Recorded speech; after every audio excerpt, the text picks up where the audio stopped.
Hello everyone and welcome to Puppet String Speaks. If you're new to it, then I'll run through the basics.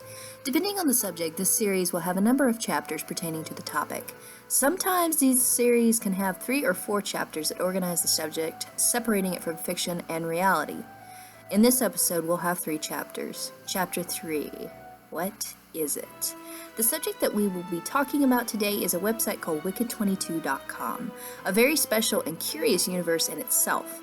Among the colossal amounts of sites that drown the internet itself, this one has a mind of its own. One of my contacts is a quote-unquote agent for this website, not a worker, but an agent. She is an unorthodox agent, of course, but due to the interesting theories and undercover information, I'm advised to not reveal her name, so she'll go by, Agent X.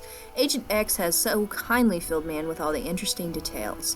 On the outside of Wicked22, one might not think too much, but might be in awe in the moving backgrounds and peculiar objects.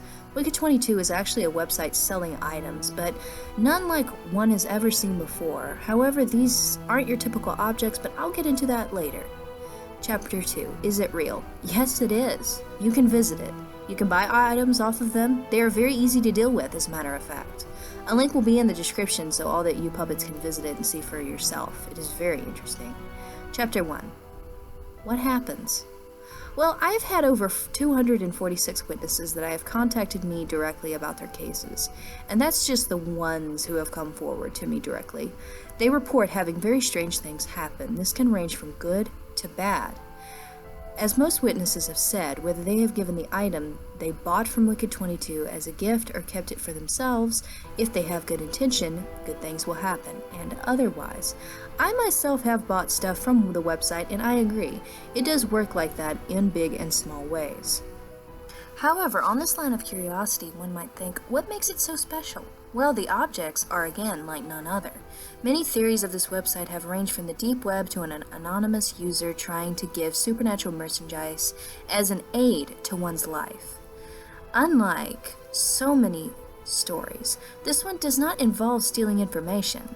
When I myself started this research on this site, it was at the very beginning of my channel, and I just put simple links in the description. I thought it was a very interesting website myself, never even knowing what was going on the whole time. Thanks to Agent X, some of the stories surrounding such a spectacle could be boiled down to what-ifs.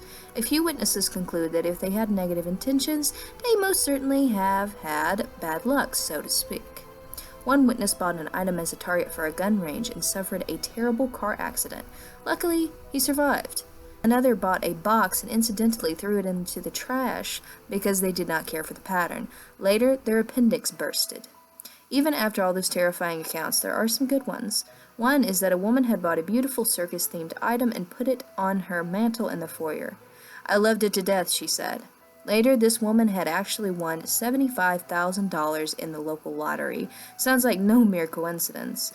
Tell me what you puppets think of this different website, and if you yourself have ever seen it or even ever bought from it, as it is truly quite odd at the events that pop up out of nowhere.